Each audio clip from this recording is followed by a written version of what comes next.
उत्तर प्रदेश में योगी आदित्यनाथ की दूसरी बार सरकार बनने के 100 दिन पूरे हुए हैं। इस मौके पर जो प्रेस कॉन्फ्रेंस हो रही है उसी में आपको ले चलते हैं। 36 सीटों पर चुनाव संपन्न हुए। इन 36 में से 33 सीट भारतीय जनता पार्टी ने और 3 सीटें निर्दलीयों ने जीते। समाजवादी पार्टी, बहुजन समाजवादी पार्टी और कांग्रेस 0 पर रही। यही नहीं, विधान परिषद गठन के पश्चात 87 वर्ष के बाद पहली बार उत्तर प्रदेश विधानमंडल का उच्च सदन कांग्रेस विहीन भी हो गया है। कांग्रेस मुक्त उच्च सदन उत्तर प्रदेश के अंदर हुआ है। विधान परिषद के स्थानीय प्राधिकारी चुनाव के साथ प्रदेश के अंदर 2 महत्वपूर्ण लोकसभा के उपचुनाव भी संपन्न हुए हैं। एक पूर्वी उत्तर प्रदेश में आजमगढ़ में और एक पश्चिमी उत्तर प्रदेश के रामपुर में। दोनों सीटें 2019 के लोकसभा चुनाव में समाजवादी पार्टी ने जीती थी।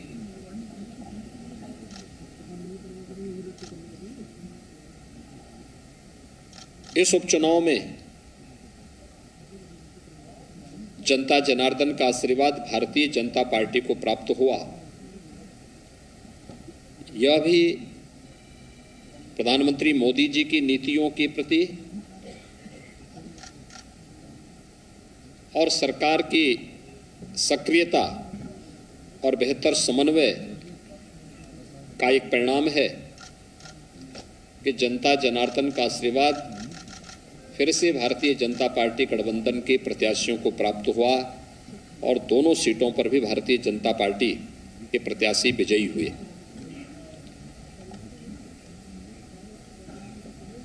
पच्चीस मार्च 2022 को हमारी सरकार ने प्रदेश के अंदर शपथ ग्रहण किया।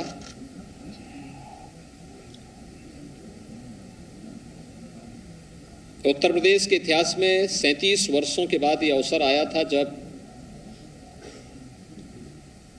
कोई सरकार अपना 5 वर्ष का कार्यकाल पूरा करे और 5 वर्ष के अपने कार्यकाल के उपरांत फिर से प्रचंड बहुमत के साथ सरकार बनाए।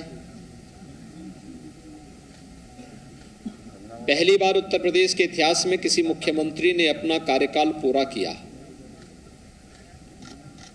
और प्रचंड बहुमत के साथ फिर से सरकार बनाने के साथ ही सरकार को सफलतापूर्वक संचालन करने के अपने 100 दिन के अपने इस कार्यकाल की उपलब्धियों के साथ जो कहा सो किया कि इस अपने परंपरागत अभियान को लेकर के फिर से मैं आपके बीच में यहाँ पर उपस्थित हुआ हूँ। हम सब जानते हैं कि उत्तर प्रदेश देश की सब आबादी के दृष्टि से सबसे बड़ा राज्य है और प्रधानमंत्री जी बार बार इस बात को कहते हैं कि उत्तर प्रदेश में संभावना है, एक पोटेंशियल है कि उत्तर प्रदेश भारत की अर्थव्यवस्था का ग्रोथ इंजन बनने की सामर्थ्य रखता है। उस सामर्थ्य को सजोने का कार्य और उसको देश और दुनिया के सामने प्रस्तुत करने का कार्य, उसकी आधारशिला 2017 से मार्च 2022 के बीच में हमारी सरकार ने किया। अब दूसरा कार्यकाल जो हमें उत्तर प्रदेश की जनता जनार्दन ने दिया है, इस दूसरे कार्यकाल में एक नई उड़ान के साथ हम सब अपनी यात्रा को आगे बढ़ा रहे हैं। आदरणीय प्रधानमंत्री जी ने देश के लिए जो लक्ष्य निर्धारित किया है कि भारत की अर्थव्यवस्था $5 ट्रिलियन की होगी, तो स्वाभाविक रूप से उत्तर प्रदेश की भूमिका इसमें महत्वपूर्ण हो जाती है। और उत्तर प्रदेश ने आते ही हमारे मंत्रिमंडल ने सबसे पहला कार्य वे 10 सेक्टर चुने जिन पर हम व्यवस्थित कार्य योजना बना करके उत्तर प्रदेश की अर्थव्यवस्था के उस प्रेजेंटेशन को $1 ट्रिलियन तक पहुंचाने की इस कार्य योजना को हम आगे बढ़ा सके। ये पहली बार हुआ है कि 10 सेक्टर के प्रेजेंटेशन में सभी हमारे सहयोगी मंत्रीगण मौजूद थे। उनके मार्गदर्शन में उनके विभागों ने उसका प्रेजेंटेशन स्वयं बनाया, उसका अध्ययन किया, फिर उसका मंत्रिमंडल के सामने प्रस्तुतिकरण हुआ, उस पर चर्चा हुई और फिर उसकी ठोस कार्य योजना बना करके हर एक सेक्टर के लिए एक सीनियर अधिकारी को जिम्मेदारी देकर के उस सेक्टर की उन संभावनाओं को जो उत्तर प्रदेश को आगामी 5 वर्ष के अंदर $1 ट्रिलियन की इकोनॉमी के समकक्ष पहुंचाने में योगदान दे सकेगा, वह कार्यक्रम भी हम लोगों ने सफलतापूर्वक प्रदेश के अंदर आगे बढ़ाया। मुझे प्रसन्नता है कि सरकार जनता के द्वार इस कार्यक्रम को मेरे सहयोगी मंत्रिमंडल के मेरे सभी सहयोगी मंत्रियों ने 18 समूहों के साथ जोड़ करके अलग अलग समूह, मंत्री समूह को 18 मंत्री समूह ने 18 कमिश्नरी को केंद्र में रख करके 72 घंटे के लिए एक कमिश्नरी में कैंप किया। जनपद स्तर पर गए, गांव में गए, नगर में गए, अलग अलग संगठनों संस्थाओं के साथ बैठकें भी संपन्न की, जनता चौपाल के कार्यक्रम भी आयोजित किए, विकास कार्यों के भौतिक सर्वेक्षण भी किए और उन कार्यक्रमों को आगे बढ़ाने का कार्य किया जो जनता के मन में एक नया विश्वास पैदा कर सके। मंत्री समूह ने अब तक हर मंत्री समूह 2 कमिश्नरी कवर कर चुके हैं और सफलतापूर्वक इन कार्यक्रमों को एक नई गति उनके मार्गदर्शन में न केवल अपने विभाग के कार्यों को बल्कि जमीनी धरातल पर जाकर के देख करके शासन की सभी प्रकार की योजनाओं को प्रभावी ढंग से क्रियान्वयन का कार्यक्रम भी आज प्रदेश के अंदर सफलतापूर्वक आगे बढ़ने का कार्य हो रहा है। मित्रों, ये जो कार्यक्रम है जो उत्तर प्रदेश की अर्थव्यवस्था को एक नई गति देने के लिए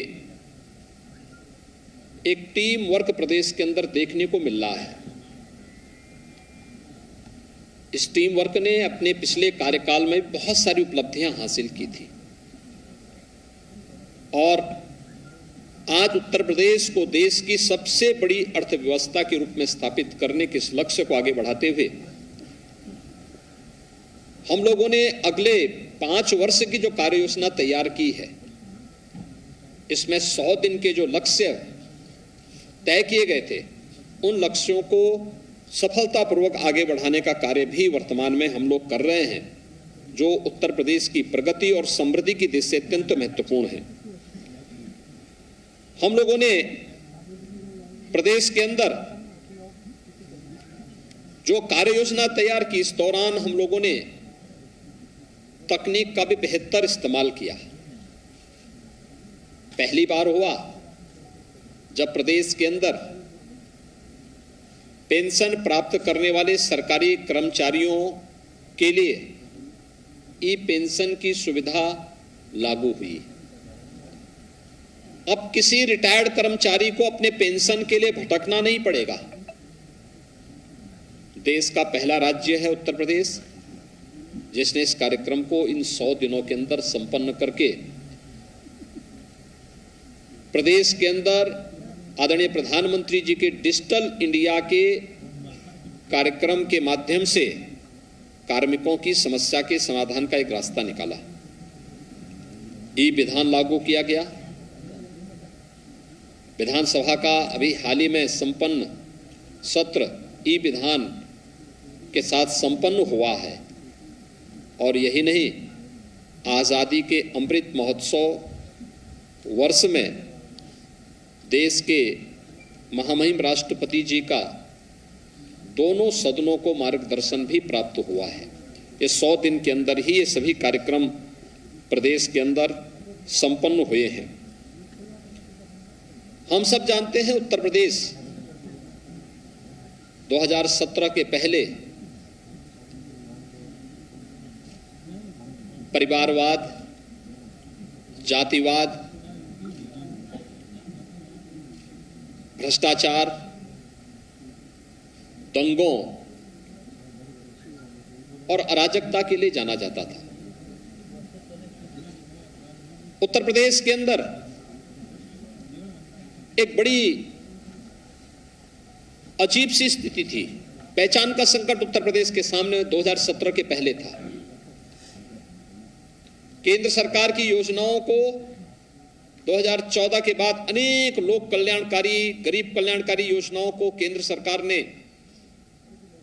लागू किया, लेकिन राज्य सरकार की इच्छा शक्ति उन्हें लागू करने की नहीं दिखती थी। लेकिन पिछले 5 वर्ष के अंदर प्रदेश के अंदर कानून व्यवस्था की बेहतर स्थिति को जो हम लोगों ने विगत 5 वर्ष के अंदर प्रदेश के अंदर कानून का राज स्थापित हो, इस दिशा में जो प्रयास किए देश के अंदर, उसका एक विश्वास के रूप में बदला। उत्तर प्रदेश के परसेप्शन के बारे में आम जनमानस के मन में एक विश्वास पैदा हुआ। उत्तर प्रदेश के बारे में लोगों की धारणाएं बदली और उसका परिणाम था कि यहां पे निवेश की अनेक संभावनाओं ने आगे बढ़ करके प्रदेश के विकास को एक नई ऊंचाइयां देना भी प्रारंभ किया। निवेश की इन संभावनाओं ने प्रदेश में रोजगार के सृजन की संभावनाओं को भी आगे बढ़ाया।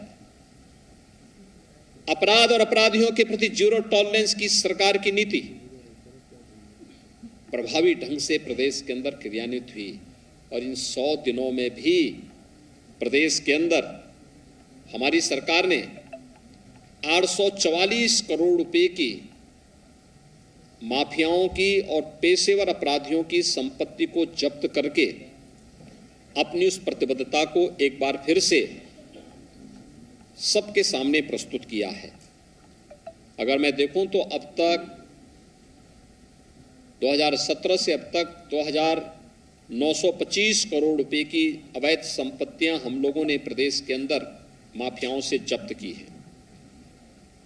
यही नहीं, ये पहली बार हुआ है कि जब पुलिस के संरक्षण में कहीं भी कोई गलत कार्य नहीं बल्कि अवैध पार्किंग हटाए गए, टैक्सी स्टैंड हटाए गए, उन्हें व्यवस्थित स्वरूप नगर निकायों के साथ मिलकर के भी प्रदान किया गया और आज लगभग प्रदेश के अंदर 68,700 से अधिक अतिक्रमण स्थल, जो सड़कों पर अतिक्रमण बनाए गए थे, आवागमन को बाधित करके किए जाते थे, उनको हटाया गया। 76,000 से अधिक अवैध पार्किंग स्थल भी मुक्त किए गए।